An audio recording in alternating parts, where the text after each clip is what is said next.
The stock market declined in early trading today, April 30, 2025, as investors initially reacted negatively to the first GDP estimate for the first quarter that was released before the market opened today. The government reported that real GDP declined at a 0.3% annualized rate, down from the final 2.4% real GDP growth in the 2024 fourth quarter. Stock investors decided as the day progressed that this report was not as bad as it looked, since the decline was caused by a surge in imports that are a subtraction from GDP.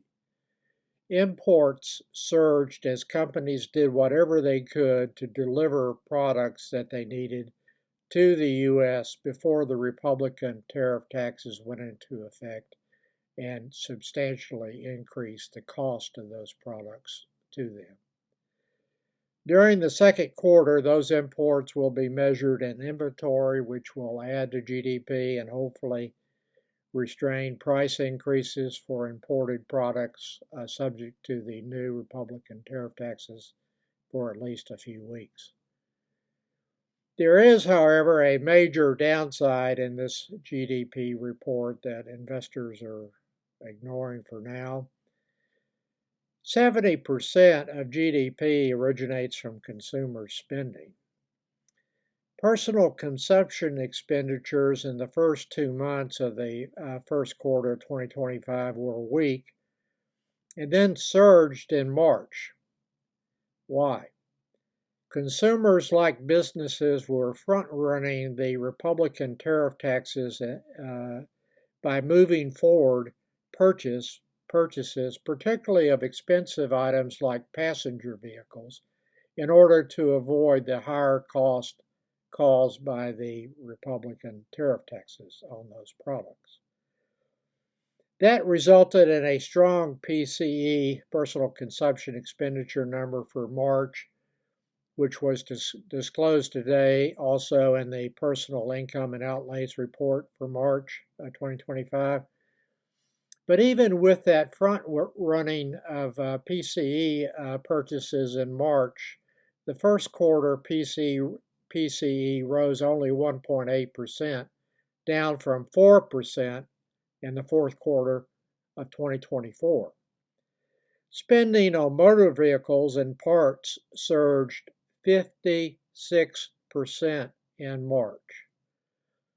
Someone buying a new car in March is not going to buy a replacement vehicle anytime soon.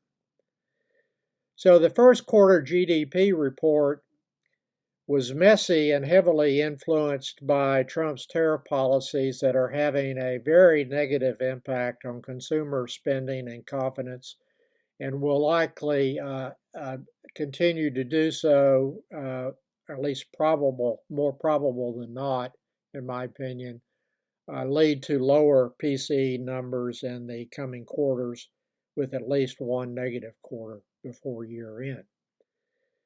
The first quarter was entirely Trump's economy. He inherited an economy with good positive real GDP growth, and everything that has happened since he started his second term is solely the result of his policies, particularly his tariff policies.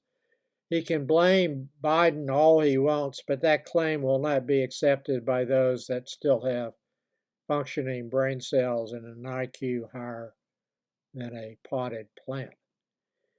Besides the Republican tariff taxes, there are a number of factors coalescing now that will restrain consumer spending in the coming quarters that I've discussed many times in prior videos and in my blog. The bottom 3 quintiles in household income in particular were cutting back on discretionary and some essential purchases in response to a variety of factors before the tariff taxes went into effect. And those factors would include the high inflation numbers in 2021 to 2023 that squeezed their purchasing power, their high debt levels, the high cost of credit card debt. There's also a growing concern among many households that this is based on polling data about losing their jobs. Consumer sentiment and consumer confidence has nosedived during Trump's first 100 days in office. I know he wants to blame Biden for that, but he is solely responsible for it. I'm also expecting that the Federal Reserve will cut the federal funds rate this year in response to the economy falling into a recession, or at best producing a few quarters of anemic real GDP growth. That will reduce income of savers. It will reduce my income. That could be used to support spending. The negative effect on consumer spending resulting from the Fed's QE and ZIRP monetary policies that were in effect for an extended period of time starting in 2008 has been ignored by the Fed, and the impact on consumer spending from almost zero interest rates on saved income was a major factor in restraining consumer spending when those policies were in effect. So when the Fed starts cutting the federal funds rate again, my income from Treasury bills and new purchases of bonds will be declining, and I will have less disposable income to spend. And that would be true of anyone with significant savings that are invested in those kind of securities. Bassett said today that Trump is responsible for bringing down crude prices. I agree that Trump is responsible for that. Both crude oil and natural gas prices have cratered during Trump's second term, but not for a good reason, like increased U.S. production resulting from his policies, none of which have had any impact on U.S. Crude oil production so far. There is a decline in U.S. crude oil production as some wells, or particularly natural gas, are shut in because of the low prices.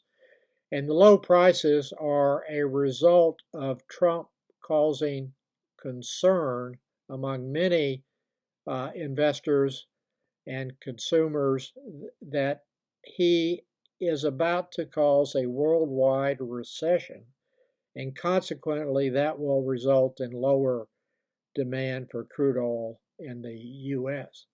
So crude oil going down in price and gasoline going down in price as well is not such a good thing when the cause is policies that are leading the U.S. into a recession. Now just think about that for a second. So I'm not paying any attention to what Bassett is saying about U.S. Trump bringing down crude oil prices based on good policies. I have slowed down my corporate bond purchases since yields have come down a lot over the past week or so. I will be publishing a new blog post either Friday or Saturday. I am buying dividend stocks in small amounts still.